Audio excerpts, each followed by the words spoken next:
Before any of the events in Jujutsu Kaisen, we need to go back over 1,000 years, back to a time when Jujutsu sorcerers were stronger than ever, an era where powerful fighters existed everywhere, the Heian era. But even then, one name made everyone else look ordinary: Rumen Sukuna, the king of curses. Now, most people know Sukuna as the monster living inside Yuji Itadori, but that's only a small part of his story. So, who exactly was Sukuna? A lot of people think he was born as a cursed spirit, but that's not true. Sukuna was actually a human who lived during the Heian era, the golden age of Jujutsu. Even with powerful sorcerers everywhere, nobody could match him. We don't know how he became so strong, and that's part of what makes him so mysterious. With 4 arms, 2 faces, and overwhelming cursed energy, Sukuna became the most feared sorcerer of his time, earning the title King of Curses. But Sukuna wasn't the kind of person who wanted to protect others. He believed that only the strong deserved to survive, and anyone weaker than him simply didn't matter. He fought because he wanted to, killed without hesitation, and lived entirely by his own rules.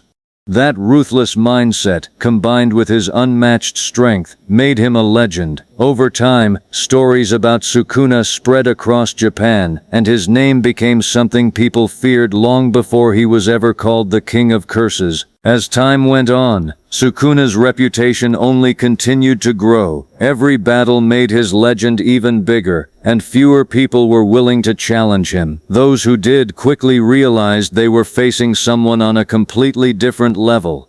To Sukuna, fighting wasn't about proving he was the strongest. He already believed he was. Every battle was simply another chance to show the massive gap between himself and everyone else. What made Sukuna even more terrifying wasn't just his strength. It was how calm he stayed during battle. While his opponents struggled to survive, Sukuna fought with complete confidence, almost as if he was enjoying himself.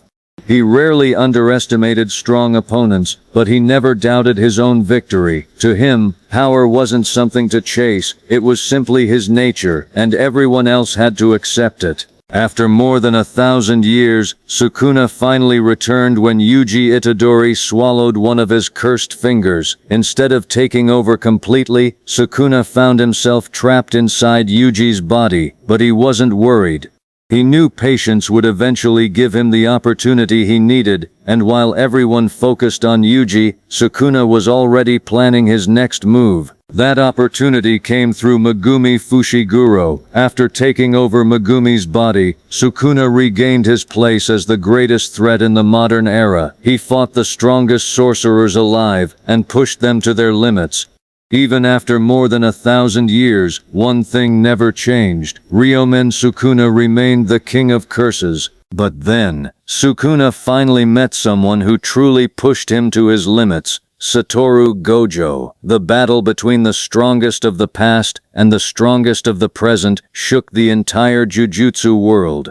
For the first time in a long time, Sukuna faced an opponent who could genuinely challenge him, forcing both fighters to give everything they had. After defeating Gojo, Sukuna was far from finished. One by one, the remaining sorcerers challenged him, hoping to stop the King of Curses. Even after countless battles, he kept fighting. But in the end, it was Yuji Itadori, with the help of his allies, who finally brought Sukuna's reign to an end and defeated the King of Curses once and for all. But his name was never forgotten.